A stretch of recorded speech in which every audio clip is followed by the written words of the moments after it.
Sebelumnya, di My Hero Academia, pertempuran All Might melawan All For One menimbulkan dampak yang besar. All Might kini sudah pensiun dan dunia kehilangan sosok simbol perdamaian. Sementara All For One saat ini berada di penjara bawah tanah dengan sistem keamanan yang sangat ketat. Dia memang sedang dipenjara, akan tetapi dia memiliki generasi penerus, yaitu Shigaraki Tomura. Jika Midoriya adalah penerus simbol perdamaian, maka Tomura adalah penerus simbol kejahatan. Kekalahan All For One membuat Tomura semakin membenci para pahlawan. Saat ini, dia berusaha untuk menambah kekuatan sebelum memulai aksinya. Kelompok Tomura sedang berusaha merekrut seseorang bernama Kai Chisaki, atau biasa dikenal dengan nama Overhaul. Dia adalah seorang pemimpin Yakuza yang saat ini sudah kehilangan kekuasaan. Jauh-jauh hari sebelum era pahlawan, kelompok Yakuza lah yang menguasai dunia bawah. Namun, semuanya mulai berubah semenjak kemunculan kekuatan super. Banyak pahlawan mulai bermunculan, lalu kelompok Yakuza mulai kehilangan kekuasaan. Sementara kekuasaan dunia bawah diambil alih oleh sang legenda All For One. Bahkan para Yakuza pun takut terhadapnya. Sayangnya, pertemuan antara Tomura dan Chisaki tidak berjalan lancar. Chisaki mengatakan bahwa kelompoknya akan menjadi penguasa berikutnya, menggeser posisi All For One. Tentu Tomura sangat kesal mendengar semua ini. Dia adalah anak didik All For One. Dialah yang akan menjadi penguasa dunia bawah. Konflik antara dua kelompok penjahat dimulai dari sini. Salah satu anggota Tomura bernama Magna tersulut emosi dan mulai menyerang. Lalu, dalam sekejap dia pun tewas setelah disentuh oleh Chisaki. Kemudian, Mr. Compress juga ikut menyerang. Dia pun terkena tembakan dan membuatnya tidak bisa menggunakan kekuatan. Tangannya pun hancur setelah terkena kekuatan Chisaki. Tomura juga tidak bisa tinggal diam. Dia mencoba menyerang Chisaki, namun dia dihalangi oleh anggota Yakuza yang lain. Kelompok Tomura kehilangan satu anggota. Kelompok Yakuza juga kehilangan satu anggota. Pertarungan pun terpaksa dihentikan. Chisaki mencoba mengajak Tomura negosiasi. Dia memberikan kartu namanya, lalu dia pun segera pergi. Setelah insiden ini, Tomura memiliki tujuan baru, yaitu balas dendam terhadap Yakuza. Tomura memanglah penjahat, namun dia memiliki ikatan yang kuat dengan para anggotanya. Dia menganggap anggotanya sebagai teman, bukan sebagai anak buah. Oleh karena itulah, kematian Magna membuatnya ingin balas dendam terhadap Chisaki. Namun, dia tidak bisa buru-buru. Dia harus tahu apa rencana dan juga rahasia yang disembunyikan oleh Chisaki. Sementara pihak Yakuza, mereka menerapkan hierarki kepemimpinan. Kematian satu anggota hanya dianggap masalah sepele, sama halnya dalam catur di mana pion mati untuk rajanya. Tomura dan Chisaki memanglah sama-sama penjahat, akan tetapi mereka berdua memiliki prinsip yang sangat bertolak belakang. Sementara itu, di Akademi Yue, setelah melewati diskusi yang panjang, para guru memutuskan untuk tidak mewajibkan siswa kelas 1 untuk mengikuti PKL. Hal ini disebabkan karena adanya serangan penjahat akhir-akhir ini.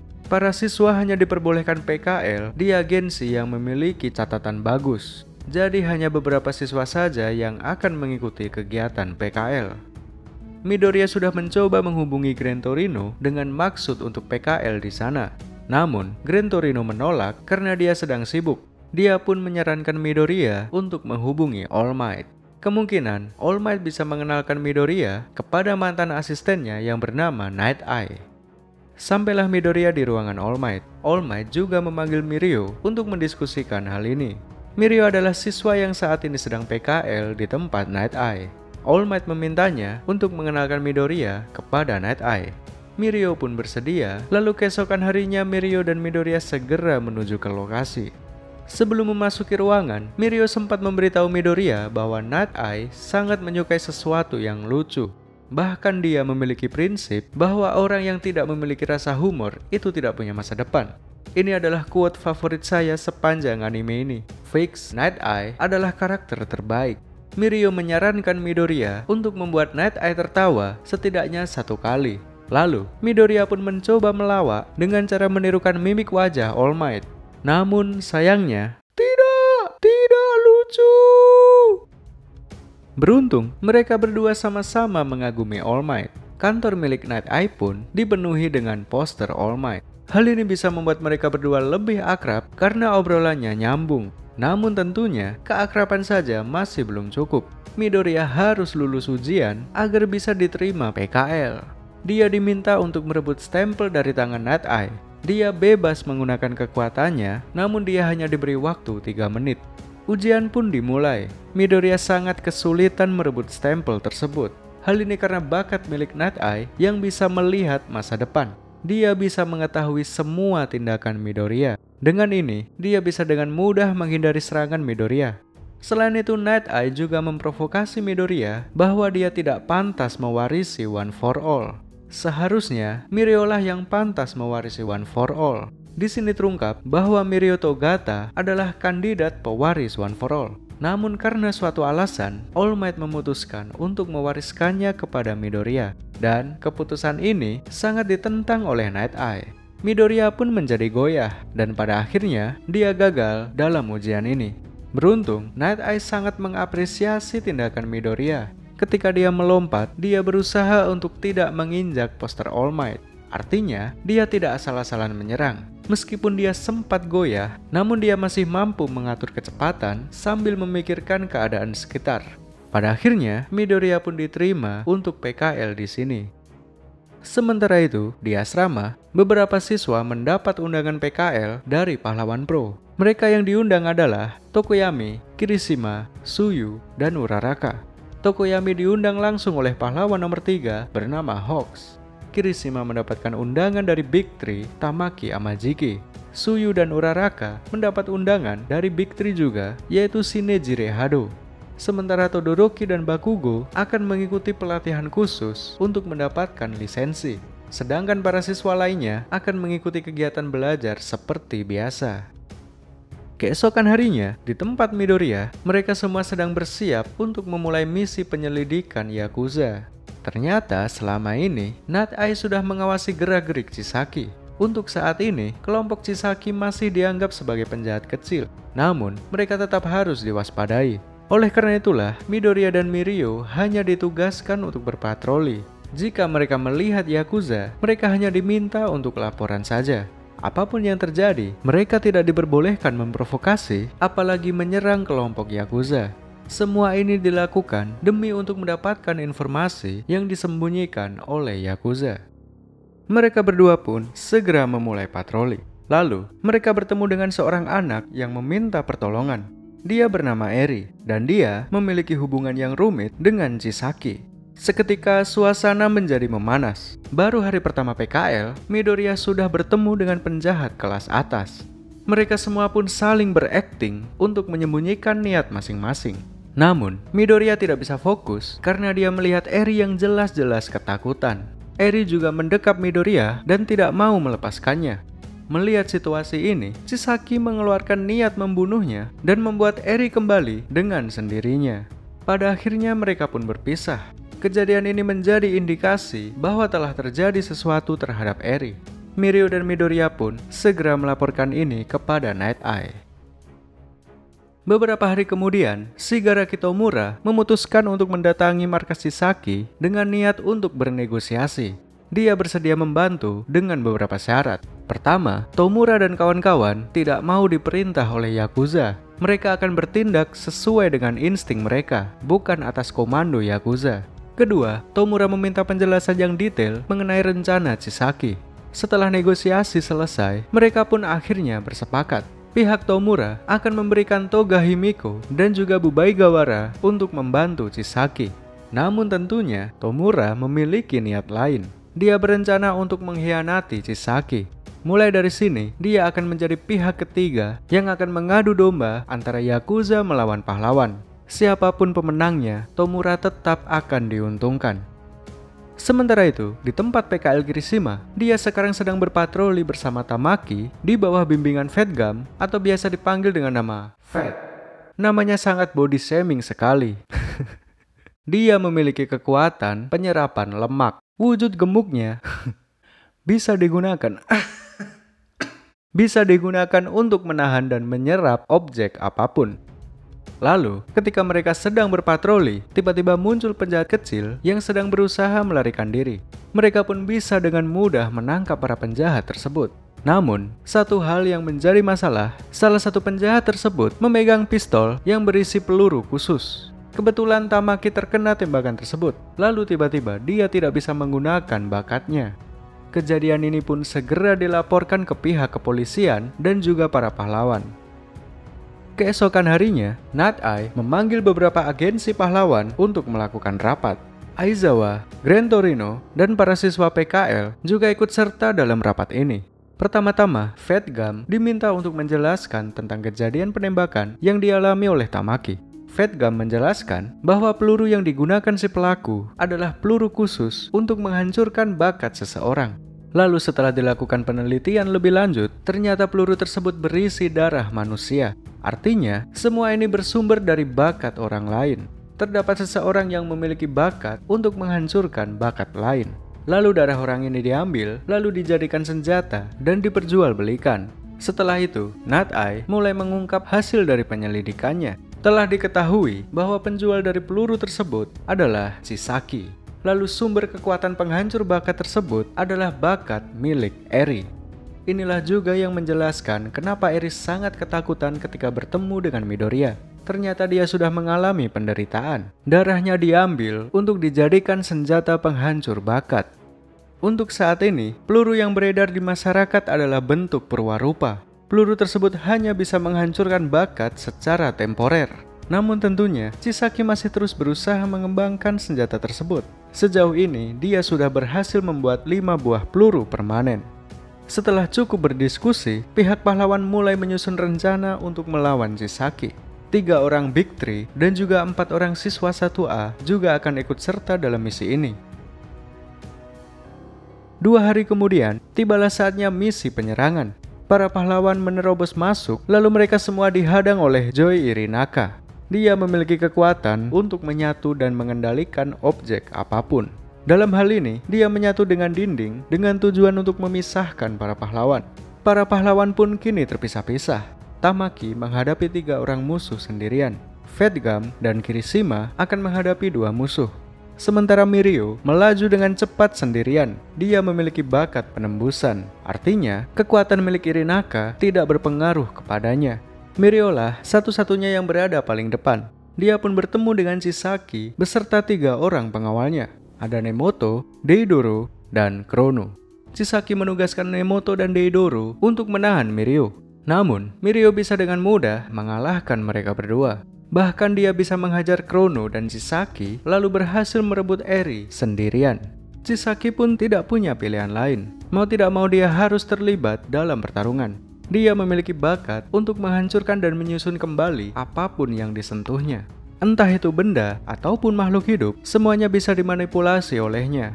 Bakatnya memang sangat kuat, akan tetapi kekuatan ini tidak bisa digunakan terhadap Mirio. Setiap kali dia menyerang, tangannya hanya menembus Mirio. Selain itu, Mirio juga tidak bisa ditembak. Jadi, Chisaki dan 3 anak buahnya sudah sangat kesulitan menghadapi Mirio seorang diri. Tidak salah kalau Mirio mendapatkan gelar Big Three, karena dia memang sangat kuat. Kemudian, Nemoto terpikirkan sebuah ide yang licik. Dia menggunakan peluru penghancur bakat permanen, lalu ditembakkan ke arah Eri. Mirio secara naluri langsung menggunakan tubuhnya untuk menghadang tembakan tersebut. Dia pun terkena tembakan dan kehilangan kekuatannya secara permanen. Tak lama kemudian, Night Eye, Midoriya, dan Aizawa akhirnya tiba di tempat Mirio. Aizawa segera menghapus bakat Chisaki, lalu Midoriya akan menyerangnya. Sayangnya, di saat-saat terakhir, Chrono terbangun dari pingsannya, lalu dia segera menyerang Aizawa. Kekuatan Chrono adalah memperlambat waktu untuk 1 orang target. Orang yang terkena serangannya akan melambat. Akibat serangan ini, Aizawa dipaksa menutup matanya sehingga efek kekuatannya dibatalkan. Kini, kekuatan Chisaki sudah kembali dan dia pun sekali lagi mengamuk. Dia menghancurkan Nemoto lalu memasangkannya ke tubuhnya sendiri. Dengan begini, dia juga bisa menggunakan bakat milik Nemoto. Kekuatan ini hampir mendekati All for One. Namun, perbedaannya cukup jauh karena All for One bisa mencuri kekuatan sebanyak apapun yang dia mau. Night Eye segera maju untuk menghadapi Chisaki. Sementara Midoriya diminta untuk membawa Mirio dan Eri keluar dari tempat tersebut.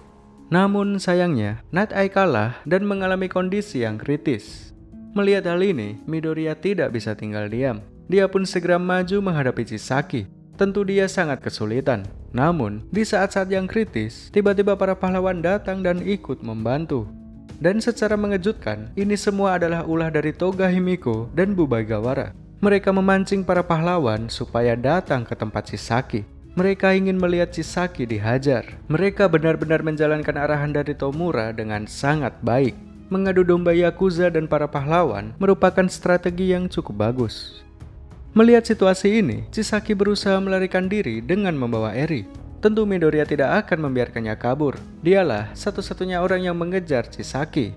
Kemudian, ketika Midoriya berhasil menangkap Eri, tanpa sadar dia menggunakan 100% One for All untuk melesat sangat cepat. Seharusnya Midoriya cedera karena pengaruh One for All. Namun kali ini tidak, karena berkat kekuatan Eri. Di sini terungkap bahwa kekuatan Eri yang sesungguhnya adalah memundurkan kondisi makhluk hidup. Sebelum ini, Chisaki pernah melakukan penelitian terhadap tikus. Kekuatan Eri bisa merubah tikus dewasa menjadi tikus muda, kemudian hilang seolah-olah tidak pernah terlahir. Hal yang sama bisa terjadi terhadap manusia beserta bakatnya. Dengan kekuatan ini, Chisaki berencana untuk menjual peluru penghapus bakat terhadap para penjahat, lalu dia akan menjual serum pemulih bakat kepada pihak pahlawan. Dengan begitu, baik penjahat ataupun pahlawan, semuanya akan tunduk di bawah Yakuza. Semua ini adalah demi mengembalikan kejayaan Yakuza seperti dulu. Yang terjadi terhadap Midoriya adalah kondisi tubuhnya dikembalikan ke masa sebelum dia terluka. Artinya, dengan ini dia bisa menggunakan 100% kekuatannya tanpa takut cedera. Kombinasi antara One for All ditambah dengan kekuatan Eri berhasil membuat Midoriya menang melawan Chisaki. Dengan ini, pertempuran pun selesai. Eri berhasil diselamatkan dan Chisaki berhasil diamankan. Chisaki ditangkap dan akan dibawa ke penjara. Lalu, di tengah-tengah jalan, Shigaraki Tomura menghadang polisi yang membawa Chisaki. Kemudian dia merampas 4 peluru penghapus bakat, dan tidak hanya itu, Tomura juga menghancurkan kedua tangan Chisaki. Dengan begini, Chisaki sudah tidak bisa menggunakan bakatnya lagi. Pada akhirnya, Tomura berhasil memenangkan pertarungan ini. Dia berhasil balas dendam, ditambah bonus 4 peluru penghapus bakat permanen. Sementara itu, para pahlawan yang terluka sedang menjalani perawatan di rumah sakit. Beberapa hanya mengalami luka ringan, namun tidak untuk Night Eye. Lukanya sangat parah dan sudah tidak bisa diselamatkan lagi. Sayang sekali karakter dengan quote favorit saya harus mati. Sementara Eri, saat ini dia sedang dikarantina di rumah sakit dengan pengawasan penuh. Aizawa lah yang diberi tugas untuk mengawasinya. Karena jika suatu hari tiba-tiba kekuatan Eri keluar, Aizawa bisa langsung menghentikannya. 4 siswa PKL pun kembali ke asrama. Untuk kedepannya, Akademi Yue berencana untuk mengadakan festival sekolah. Namun, sebelum itu, Bakugo dan Todoroki harus mengikuti pelatihan lisensi terlebih dahulu. Berangkatlah mereka ke tempat ujian. Di sana, mereka bertemu dengan Yuarashi dan beberapa siswa lainnya. Tak lama kemudian, ujian pun dimulai. Berbeda dengan ujian sebelumnya, kali ini mereka harus menaklukkan hati anak-anak nakal. Pelatihan ini bertujuan untuk membuat mereka belajar untuk memiliki kerendahan hati. Pada ujian penyelamatan yang sebelumnya, Yuarashi dan Todoroki malah bersaing dan mengedepankan ego mereka masing-masing. Sementara Bakugo bersikap tidak ramah terhadap para korban bencana. Lalu, setelah berulang kali mencoba, akhirnya mereka menemukan cara untuk menaklukkan hati anak-anak tersebut. Mereka membuat semacam taman bermain dengan menggunakan bakat mereka masing-masing. Pada akhirnya, mereka semua pun berhasil lulus pelatihan ini. Beberapa hari kemudian, tibalah saatnya festival sekolah. Kepala sekolah menyadari bahwa para siswa sangat membutuhkan hiburan seperti ini. Apalagi para siswa sudah melewati berbagai serangan penjahat yang membuat mereka tertekan. Tentunya, pihak guru akan bekerja keras untuk menjaga keamanan selama festival ini berlangsung. Masing-masing kelas akan menampilkan hiburan yang berbeda-beda. Ada yang bikin maid cafe, ada yang bikin kedai makanan, ada yang bikin teater drama, ya seperti anime sekolah pada umumnya lah. Kelas 1A berencana untuk menampilkan konser musik ditambah dengan visual effect dan juga tarian. Pada kesempatan ini, Midoriya ingin mengajak Eri supaya dia bisa kembali seperti anak-anak pada umumnya. Selama ini, Eri hanya dikurung dan dimanfaatkan oleh Chisaki. Hal ini sangat berbahaya untuk kesehatan mentalnya. Setiap harinya dia hanya merasakan rasa takut dan rasa tidak disukai. Oleh karena itulah, festival ini menjadi kesempatan yang bagus untuk memulihkan mentalnya. Tibalah giliran penampilan kelas 1A. Bakugo menjadi drummer, sedangkan penyanyi utama diisi oleh Kyokajiro. Konser pun dimulai. Mereka mulai membawakan lagu Aldi Taher. Tidak dong, bercanda doang itu. Penampilan mereka pun berhasil memukau seluruh siswa. Selain itu yang paling penting adalah Eri sangat terhibur dan setelah sekian lama menderita, akhirnya dia bisa tersenyum. Beberapa hari kemudian, setelah festival sekolah selesai, tiba-tiba masyarakat dikejutkan dengan kemunculan Nomu jenis baru. Nomu jenis ini jauh lebih kuat dan yang lebih mengerikannya lagi, dia bisa berbicara dan berpikir.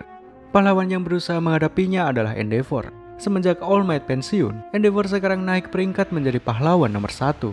Sayangnya, dia masih belum diakui oleh masyarakat. Masih banyak orang yang berpikir bahwa dia tidak sebanding dengan All Might. Namun, dia bisa menerima semua itu. Dia pun bertarung melawan Nomu dengan niat yang tulus untuk melindungi masyarakat. Pada akhirnya, Endeavor berhasil memenangkan pertarungan ini. Sedikit demi sedikit, masyarakat mulai mempercayai Endeavor. Dialah yang menjadi simbol perdamaian untuk saat ini. My Hero Academia Season 4 selesai sampai di sini. Cerita bersambung di Season 5.